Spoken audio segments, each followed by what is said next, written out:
Olá, estamos com mais um Eleições na Cidade, o seu podcast aqui do Grupo Cidade, no Spotify e no YouTube do GC+. Eu sou o Thiago Lima, vamos discutir os temas. Está chegando o dia, estamos quase lá.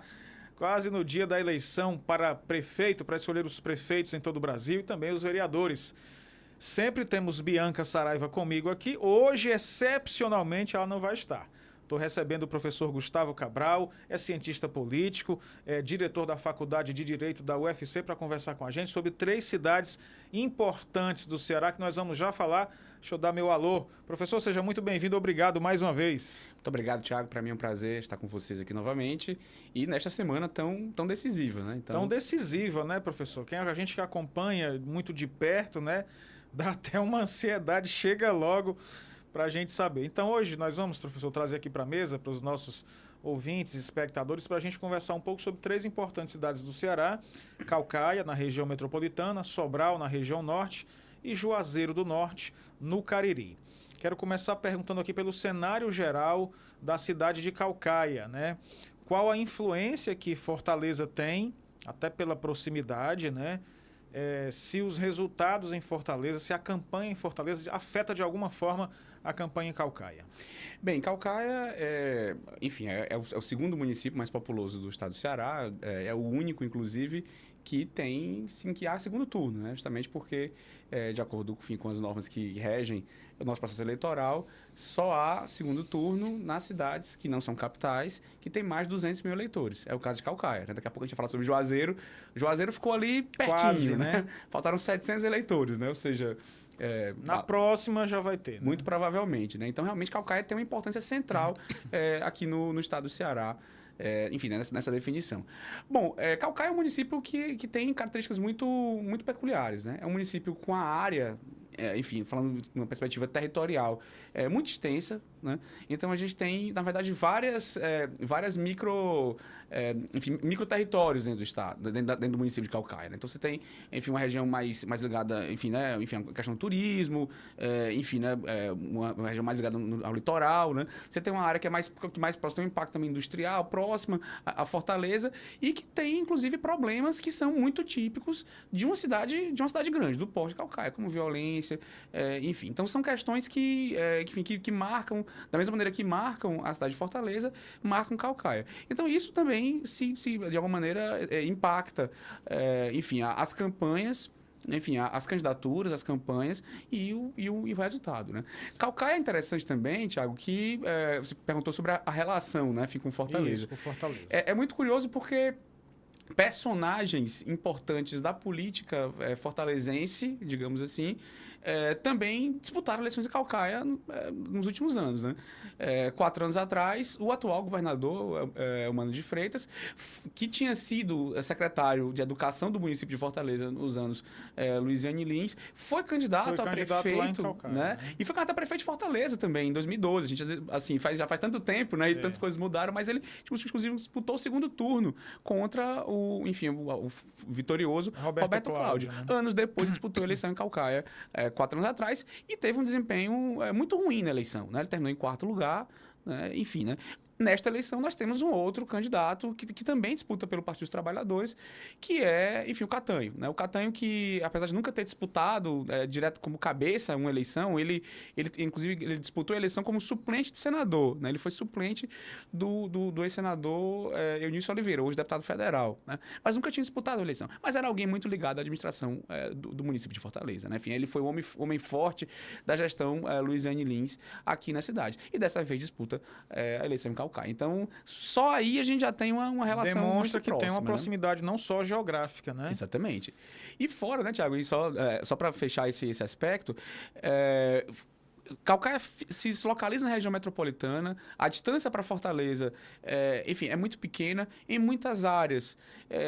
A gente tem uma mobilidade muito grande, né? Enfim, pessoas que vivem em uma cidade, que moram em outra, e é evidente que os debates, enfim, né? Claro, por mais que sejam localizados, a eleição é municipal, mas os debates que acontecem em uma cidade acabam influenciando a outra. Então, essa comunicação acontece, a gente não pode desprezar. Vamos falar um pouco dos números das pesquisas divulgadas pelo município de Caucaia. tem demonstrado uma tendência de Naumi Amorim, o ex-prefeito, já foi prefeito de Caucaia antes da gestão Vitor Valim. O Naumi orbita ali em torno dos 38, 40, um pouco mais, mas vem numa tendência de redução. Não é uma redução tão drástica, mas ele ainda tem caído em pesquisas, mas ainda fica ali na casa dos 40 pontos. Aí o segundo lugar fica justamente entre a Emília Pessoa e o Valdemir Catanho, os dois próximos ali dos 20%, com uma tendência de crescimento também, não é um crescimento significativo, mas tem crescido o Catanho por lá. Esse cenário, professor, tendo em vista que tem segundo turno, e aí é uma outra eleição. Nesse cenário que a gente, as pesquisas indicam que o Naumi não vai conseguir 50% mais um, indicando a possibilidade de um segundo turno. Diante disso, o que pensar de Caucaia, desses números, essas alianças, como serão as alianças, a participação do governador, do ministro Camilo, ou talvez até do presidente Lula na campanha de Catanho, como é que vai ser essa Caucaia a partir de segunda-feira? Bem, é difícil cravar, né, enfim, um resultado, até porque nós não fazemos isso, nós que trabalhamos de alguma maneira com essa questão, a gente não consegue. A gente olha para as pesquisas e vê um retrato do momento e o que eu acho que é mais importante, e a gente vai falar sobre isso depois também, observar tendências, né? Então, quer dizer, o que a gente observa dentro do que a gente tem de resultados de pesquisa no momento? É que dificilmente Caucaia não terá segundo turno. Então, assim, muito provavelmente teremos segundo turno em Caucaia, da mesma maneira que teremos segundo turno, muito provavelmente, em Fortaleza. Nesse caso, o que as pesquisas demonstram nesse momento é que a candidatura realmente do ex-prefeito Naumi Amorim tá um pouco descolada das demais, né? A gente teria, falando aqui numa visão geral, a gente teria 4 candidaturas a princípio, né, que seriam poderiam ser competitivas, né, que eram competitivas, mas de fato dessas, realmente o ex-prefeito Naumi realmente aparece mais à frente, né, aparece mais à frente. E uma briga, na verdade, das outras 3 que ficaram, né, pelo menos o que as pesquisas têm demonstrado ultimamente, é que o Coronel Aginaldo, né, enfim, candidato do PL, ficou um pouco para trás em comparação com os outros 2 candidatos. Eu não citei, mas as pesquisas indicam ele sempre abaixo dos 7, né? Sempre abaixo dos 10, abaixo não dos passando 10, de 10, né? Então, assim, realmente, por mais que você tenha ali 3, 4 institutos, né, aliás, um pouco menos, talvez 2, 3 institutos que tenham feito pesquisas, ele realmente, no momento, aparece um pouco. Acho que em alguns institutos chegou a ter 12, mas nada que chegasse ali mais próximo aos 20 do que dos 10, né? Nesse cenário, realmente, Emília Pessoa e Valdemir Catanho ficam ali, enfim, né, buscando se posicionar. Ponto a ponto, né? É disputa ponto a ponto e do ponto de vista da dinâmica da política estadual, é uma eleição interessante também, né? Porque o Naumi é do PSD.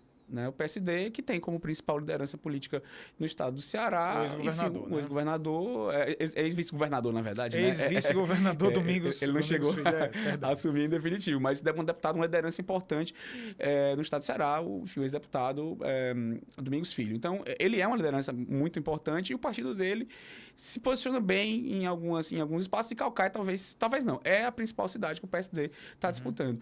E nós sabemos que, claro, a relação entre o grupo, né, Domingos Filho e seu grupo, enfim, já estão Cid Gomes já atrás, foi uma relação meio tensa, mas assim, a aproximação com o grupo do senador Camilo Santana muito, a aproximação se deu, né, de maneira muito visível, tanto que, enfim, a candidata vice-prefeita na chapa liderada pelo deputado Evandro Leitão aqui em Fortaleza. É Gabriela, que é filha do Domingos Filho. Exatamente. Né? Demonstrando que as relações, dependendo ali do limite do município, né, elas podem mudar, né, professor? Exatamente. Então, quer dizer, por mais que o PT tenha um candidato que é organicamente do PT, né? Muito curioso isso também, porque diferentemente até do deputado Evandro Leitão, que é um quadro novo do PT, né?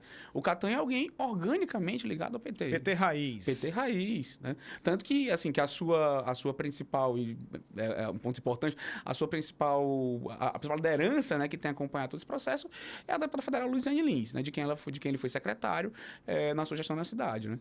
Então, o Catanho é alguém que tem esse perfil. Mas o que se conta, né, sobretudo nos bastidores, é que é que enfim, com a vitória do Naomi não é encarada de maneira alguma como uma derrota do grupo, enfim, do governador e do senador, né? E do senador e do ministro, né? Senador Camilo Santana, né? Então, não seria um problema, né? Seria um problema, eventualmente, que não parece ser o caso, a gente está analisando, claro, há menos de uma semana da eleição, que seria, por exemplo, uma derrota para, enfim, um coronel Aginaldo, por exemplo, né? Que aí é no espectro ideológico, a gente está se acostumando a usar muito esse termo, né? É o oposto, né? Perder para Naomi não seria o pior dos mundos, né? Não seria. Mas tudo indica, como a gente falou, que deve haver um segundo turno em Caucaia mesmo, porque é muito difícil, né? Nenhuma pesquisa indicou que Naomi chegava nos 50% mais um. E tem um detalhe também, né, Thiago? O Naomi já foi prefeito, o Naomi concorreu à reeleição, né, em 2020, foi para o segundo turno. Então é alguém que, enfim, né, que a população conhece efetivamente. Nesse sentido, isso, claro, traz um ônus, evidentemente, mas pode trazer um bônus. É interessante também notar que a deputada, hoje deputada Emília Pessoa, que aparece ali também brigando quase que voto a voto para ir para o segundo turno, enfim, é uma pessoa que, enfim, que vem de uma família tradicional da política de Caucaia. O pai foi vereador em vários mandatos, o irmão, ela foi vereadora também, e ela disputou a eleição para a prefeitura de Caucaia em 2020 também. E teve uma votação bastante expressiva, né? Ela ficou em terceiro lugar, né, na disputa passada, né? Ficou à frente do governador. À frente do governador, né? Não era governador na época, mas... deputado, né?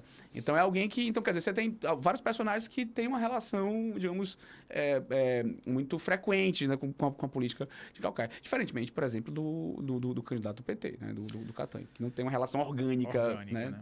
Estamos conversando com o professor Gustavo Cabral, ele é cientista político, é diretor da Faculdade de Direito da UFC, sobre o cenário em 3 importantes cidades do Ceará. Falamos de Caucaia, vamos já falar de Juazeiro do Norte, também de Sobral, mas lembrando que hoje o nosso podcast Eleições na Cidade deveria receber o candidato à reeleição aqui em Fortaleza, o prefeito José Sarto.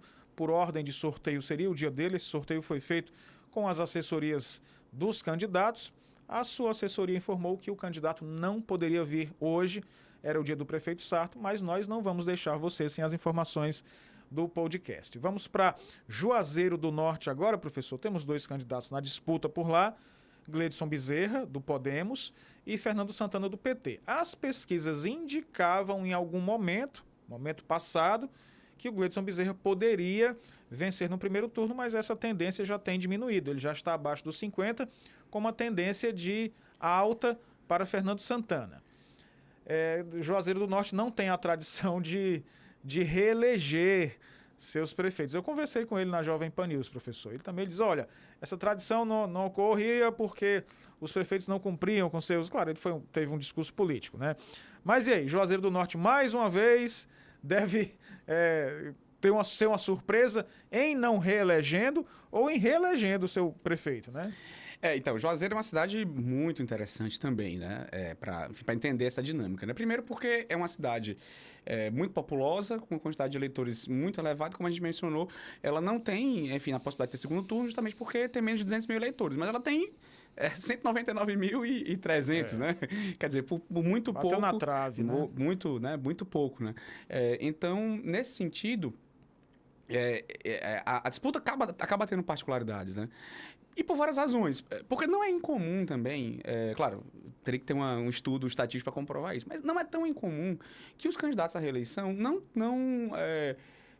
em uma disputa, né, enfim, em 2 turnos, que não é tão incomum que eles saiam atrás também da disputa, né, num primeiro turno. Quer dizer, tem um candidato que eventualmente agregue força da oposição e se posicione mais à frente. Assim, existem vários exemplos nesse sentido. E aí, quando você tem uma aglutinação de forças no segundo turno, muitas vezes a máquina é suficientemente forte para fazer com que o incumbente consiga a reeleição, né? Então, isso talvez explique, isso ajude a explicar digamos, essa falta de precedente, digamos assim, para Juazeiro, de Juazeiro Não ter um reeleger. segundo turno, né? Exatamente, não ter o segundo turno. Eu acho que isso é um fator que não pode ser desconsiderado. Em que forças se aglutinam em torno do nome, ou eventualmente do prefeito, como o senhor falou, pela máquina, né? Exatamente. E lá não tem. Exatamente. E aí, para esta eleição, existe um outro fator. É que, diferentemente de outros momentos, basicamente, há dois candidatos competitivos. Você tem algumas candidaturas menores, né? Então, mesmo que houvesse um segundo turno, mesmo que houvesse segundo turno,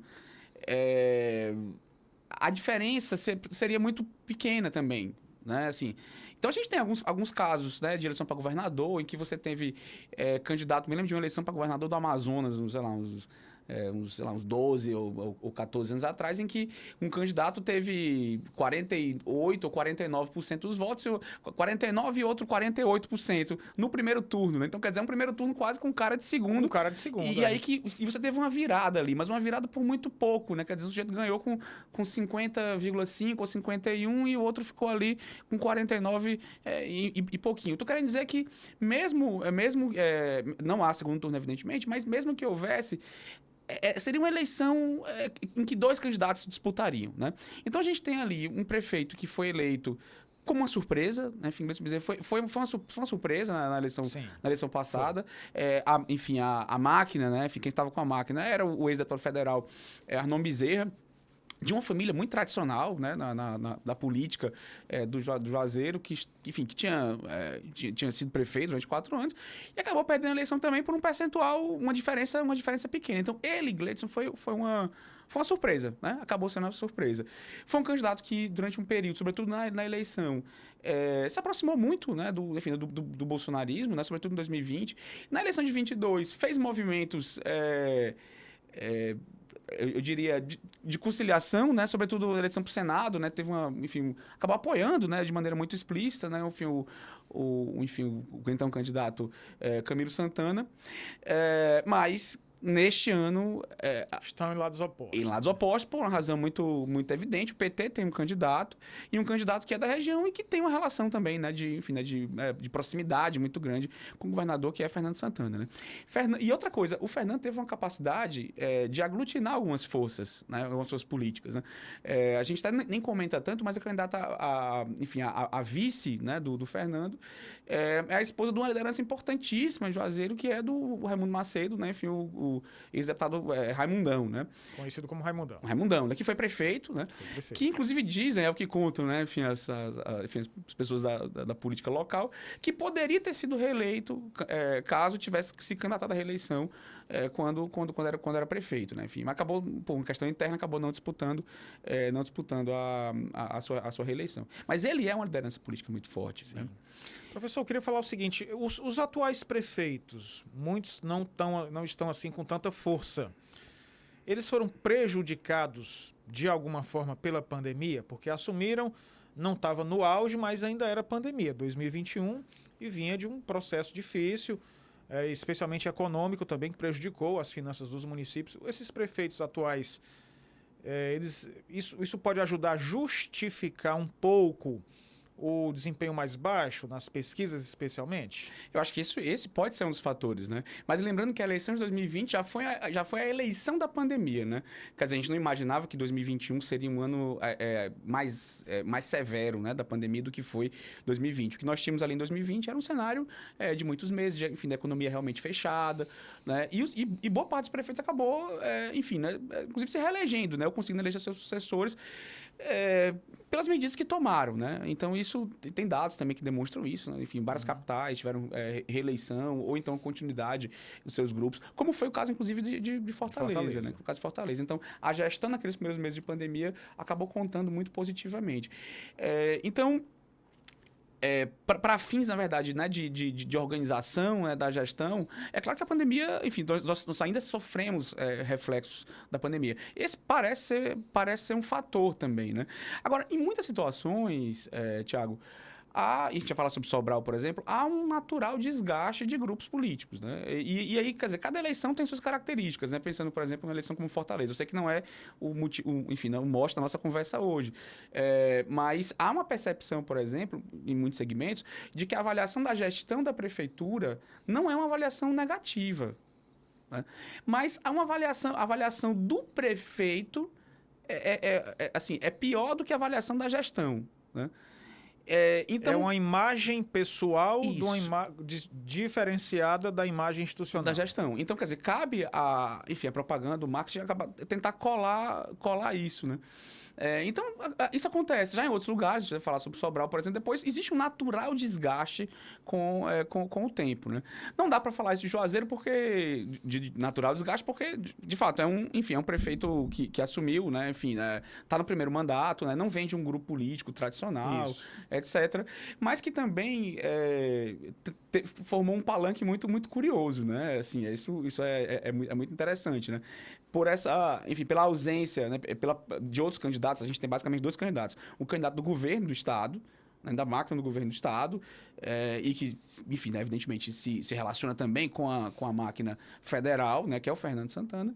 Era natural, portanto, que as forças que não seguem com esse grupo se aglutinassem, e se aglutinaram ao redor da candidatura do Gleidson Bezerra. Né? Então tem enfim, lançamento de candidatura de um palanque bastante heterogêneo, com as principais lideranças do PL no Estado, mas também com o PDT. Né? Com o PDT. Esse PDT que teve problemas no passado, 2 problemas, eu diria, 2 problemas importantes, né? A divisão, o chamado racha com o PT, e teve um problema interno também, que teve a saída do senador Cid Gomes numa disputa ali com o deputado André Figueiredo, né?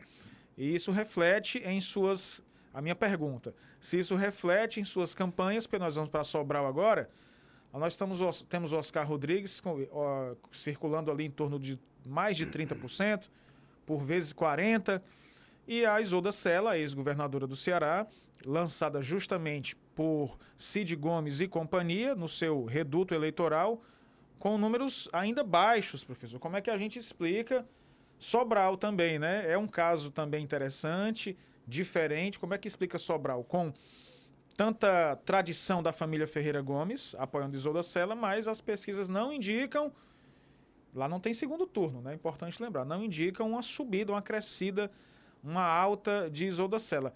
Os Ferreira Gomes vão perder seu município, seu reduto? Essa talvez seja uma das perguntas mais difíceis de serem respondidas agora, né? A título enfim, né, de dados, né, de pesquisas, de fato, o candidato Oscar Rodrigues aparece à frente da governadora Isolda Sela. Em algumas pesquisas, assim, Sobral também, diferentemente das outras 2 cidades, não há tantas pesquisas de institutos, digamos, mais conhecidos, né? Então, na última que foi divulgada, aparece com uma vantagem em torno de 10 pontos, talvez um pouco mais, um pouco menos. O que é suficiente, evidentemente, não só porque não há segundo turno, mas, né, também porque são 2 candidaturas mais fortes, né, disputando ali a cabeça. Primeiro é importante dizer que o candidato Oscar Rodrigues não é um neófito na política, né? Quer dizer, ele já foi candidato a prefeito, né? Ele já foi candidato a prefeito na eleição passada, né? Enfim, enfim, o atual prefeito Ivo Gomes se reelegeu, mas enfim, né, esperava-se uma vitória muito maior, mas ainda assim foi uma vitória muito ampla. Acho que o Ivo teve 60% dos votos, acho uma coisa assim. Foi uma vitória confortável. Mas ele é um empresário da educação, né, muito forte no estado do Ceará. O filho é deputado federal, ele é deputado estadual, e o filho também já foi candidato a prefeito, né, 8 anos atrás. Então, quer dizer, é uma família também que está ali disputando. Quer dizer, a terceira eleição, pelo menos, a terceira eleição seguida em que o grupo disputa. Então, ele não é alguém de fora, né? Não é o que a gente está chamando aí de outsider, né? De jeito nenhum, de jeito nenhum. É alguém que tem um poder econômico muito forte também, e isso é importante que se coloque. Alguém que tem tentado ocupar alguns espaços, inclusive tem filho que é vice-prefeito de cidade também, um filho deputado. Então, assim, alguém que está se colocando. E, evidentemente, existe um desgaste, né, enfim, né, dos grupos políticos, né? A hegemonia, né, do grupo, na sequência, digamos assim, começou ainda em 1996. Quando o Cid Gomes foi prefeito. Exatamente. Né? E que é quase uma retomada, né? Porque é importante se diga também que o José Euclides, né? Que é pai deles, né? Foi prefeito também. No final dos anos 70, começo dos anos 80. Então, em 96, isso começou. Então, dois mandatos do Cid, mas depois 2 mandatos do ex-deputado federal Leônidas Cristino, né? Depois Veveu, né? Que acabou se reelegendo, e Ivo Gomes. Né? Então, a Isolda parece ter sido escolhida, né? Enfim, como quase que uma aposta mais segura, né? Para a continuidade do grupo. Né? Por quê? Porque, enfim, tudo bem que nunca disputou uma eleição na cabeça, né? As eleições que ela disputou foi como candidata a vice-governadora, evidentemente, mas o marido já foi prefeito, ela é alguém muito ligada à cidade, enfim, professor da universidade. Tem uma imagem resguardada, absolutamente, né? E que despontou, inclusive, como, enfim, uma possível candidata ao governo do estado, né? Seria virtualmente, né? A governadora eleita, né? A tendência era que isso acontecesse. E ocupava uma posição de muito destaque no Ministério da Educação. Quer dizer, ela era, enfim, né, uma segunda pessoa no Ministério da Educação. Então, era alguém que, enfim, né, que vinha, né, com um apelo muito forte. É difícil cravar que o resultado, né? Porque, bem ou mal, nós temos aí as máquinas municipal, estadual e evidentemente... E as lideranças, né? E as lideranças, né? São muitos nomes importantes atuando lá, né, no suporte. Sobral tem apresentado também alguns casos de violência. Né? Violência, inclusive, contra a própria candidatura que é lamentável, né? Absolutamente. No Estado democrático, a gente passar por situações como essa. Né? Então, demonstra também que, que os ânimos estão muito, muito acirrados. Mas eu acho que... Eu tenho convicção de que dessas 3 cidades, talvez o cenário mais imprevisível seja esse. Né? Porque o peso, né, digamos, de uma trajetória de grupo político é muito forte. É muito forte e pode definir a eleição nesses últimos dias, nesses últimos momentos de campanha. Só para a gente descontrair um pouco, não sei se o senhor viu um vídeo que está circulando do senador Cid Gomes, dançando, né? Dançando no meio da rua lá e tal, todo suado. Tá empenhado mesmo na campanha lá em Sobral e o senador sempre protagoniza momentos engraçados, divertidos e tal, que viralizam, né? Mas é uma liderança muito importante ainda, né? É uma liderança importante, né? E diga-se de passagem, Thiago, esse empenho, né, do senador Cid Gomes também tem muito a ver com o papel de liderança que ele exerceu e que ele, de alguma maneira, pretende continuar exercendo no Estado, né? Enfim, ele, quando ele saiu do PDT, ele levou consigo um número significativo de prefeitos. Né? E quer dizer, quando a gente fala de prefeitos que apoiam o seu grupo. Né?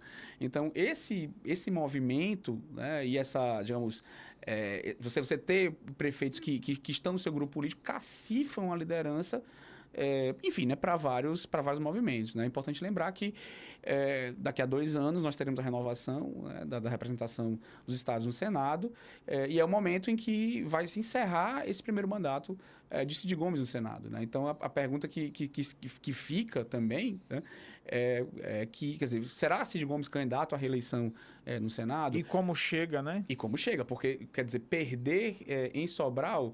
A gente não pode também ter uma visão catastrófica da política, né? Assim, não é porque perdeu em Sobral que vai deixar de ter, enfim, né, apoio de prefeitos ou que não vai ser candidato. Mas é uma derrota sentida e que pode, evidentemente, ter reflexos daqui a 2 anos. Para quem gosta de futebol, uma derrota em casa, né? Isso se acontecer, lógico. Nós estamos aqui com cenários...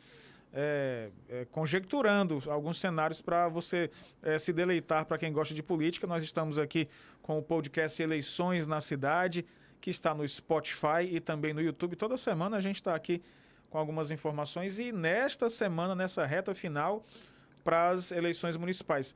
Professor, o senhor acompanha há muito tempo, a gente gosta muito de política, né? E é importante gostar porque essas pessoas vão decidir coisas sobre as nossas vidas, né? Essa última semana dá um friozinho na barriga, dá um negócio, né? Chega logo. O senhor acha que o povo também passa por tem esses mesmos sentimentos de chega logo o dia, quero votar, quero ver a decisão, o resultado, e como fica esse estado do Ceará com essas 2 cidades que provavelmente terão segundo turno, Fortaleza e Caucaia? Como será a atuação das lideranças? Fortaleza é muito indeciso, até o campo ideológico, né? É possível termos 2 da direita ou 2 da esquerda no segundo turno. Vai ser um Ceará focado em Caucaia e Fortaleza, né? É isso. Bom, eu acho que todos nós queremos que chegue esse momento, né? Não só para que a gente possa exercer o direito de votar, um direito que nos foi cerceado durante muito tempo e que lutamos tanto para ter novamente. Então, até aproveito aqui para fazer o discurso de sempre, assim, votem, né? Não deixem de votar, compareçam, escolham os candidatos que melhor representarem aquilo que vocês acreditam, né? Então, não só por isso, né? Mas por tudo o que representa também de positivo, mas também de negativo o processo eleitoral, né? Foi um processo, eu acho que até um pouco diferente, enfim, em outros lugares, né? De outros lugares não, de outros momentos, né? Mas um processo que, por vezes, teve uma presença de violência muito forte, né? Seja de maneira real, né? Enfim, a gente até mencionou aqui, enfim, os casos de ameaça a alguns candidatos, né? E há outros relatos também de ameaça, enfim, né? De uma tensão política nas cidades. Mas também entre os candidatos, né? O que tem acontecido, por exemplo, a gente já teve a oportunidade de conversar em outros momentos, né? O que tem acontecido, por exemplo, na eleição de São Paulo, né? Enfim, né? Enfim, uma situação realmente tensa que eu acho que o eleitorado descansou, né? Acho que, de certa forma, isso afasta muito mais. Claro, aproxima alguns, tem uns que gostam, né, da confusão, evidentemente, mas talvez a maior parte do eleitorado não queira, né, não queira mais esse tipo de movimento.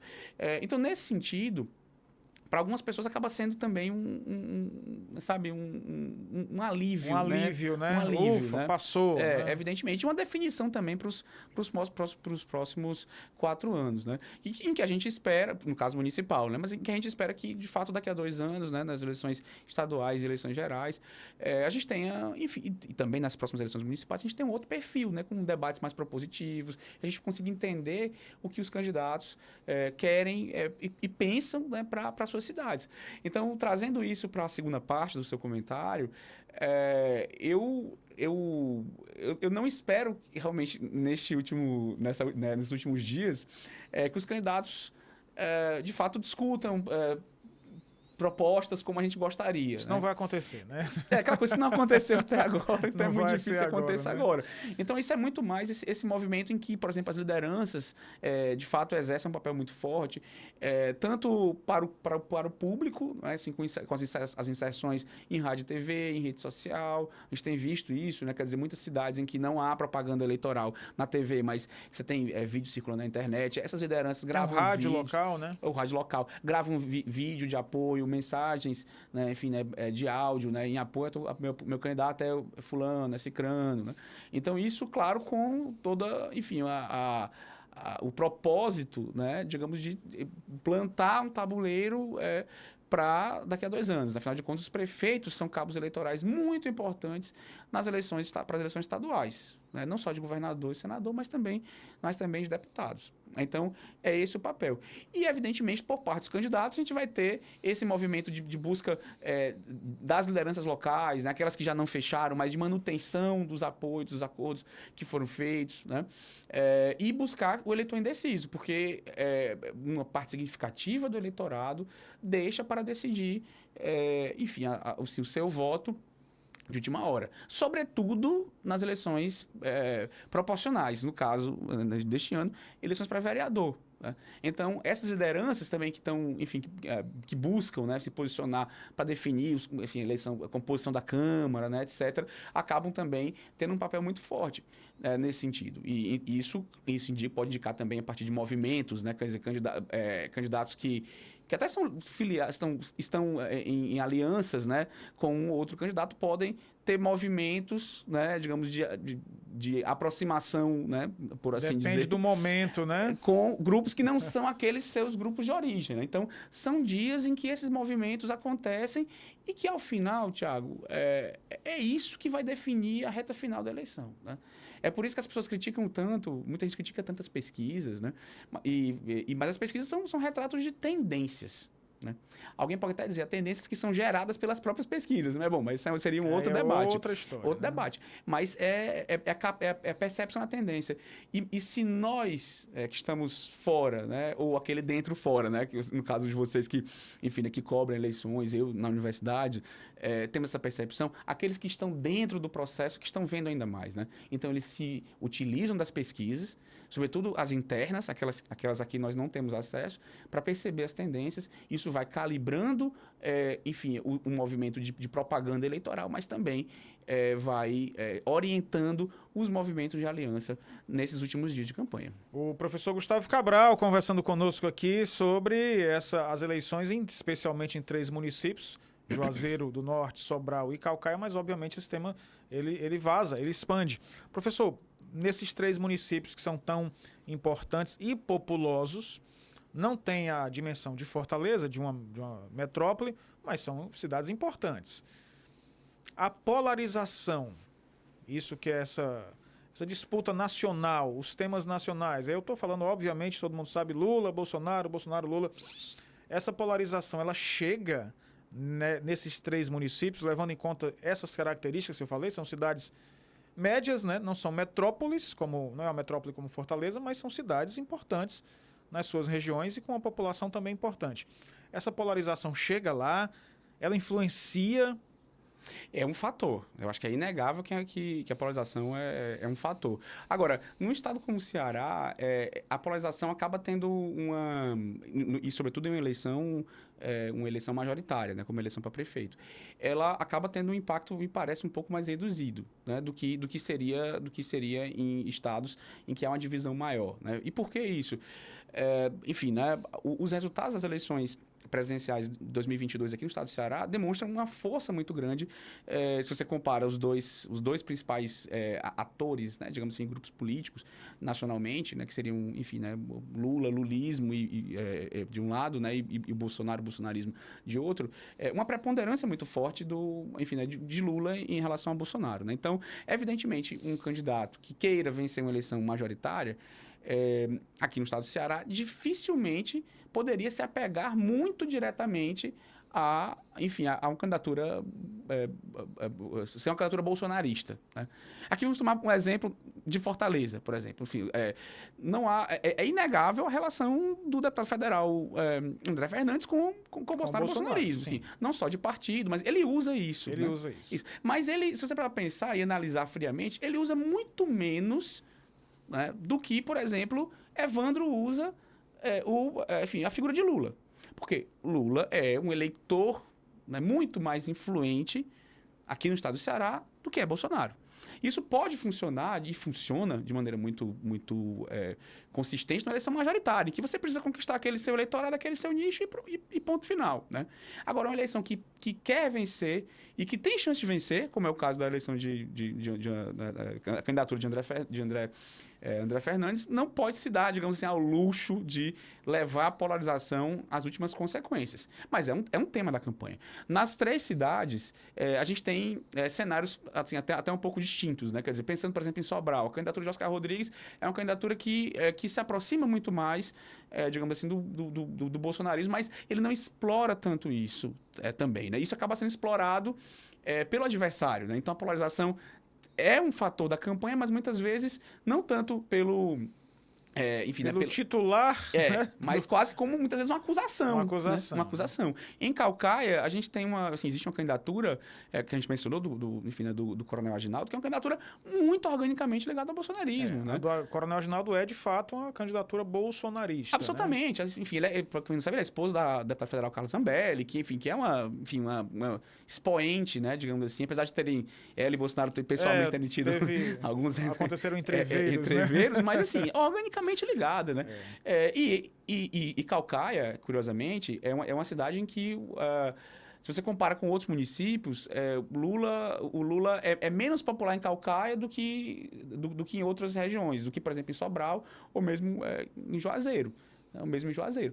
E aí, mas mesmo assim, um candidato que é muito ligado ao bolsonarismo, assim, pelo menos o que as pesquisas dizem hoje, indicam, né? É que dificilmente vai alcançar segundo turno. né?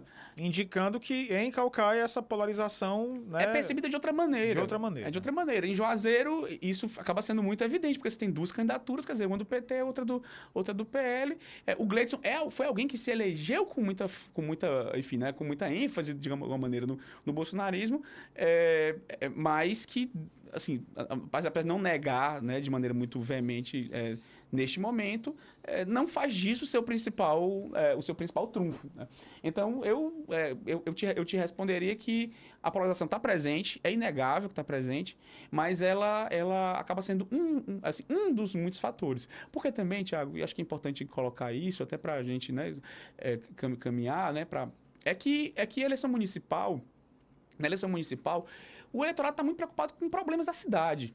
Né? Não é só isso também, mas ele está muito preocupado com isso. Né? Quer dizer, se tem buraco na rua, entendeu? Posto de saúde, creche. Funcionando, o lixo, quem está pegando o lixo e tal, se está cobrando taxa do lixo, se vai aumentar, se vai diminuir, todo mundo vai diminuir, mas é o acabar, né? Então, assim, é essa preocupação do dia a dia, né? Essa preocupação do dia a dia. O que pode se conectar, evidentemente, com a polarização, né? Mas não se resume a ela.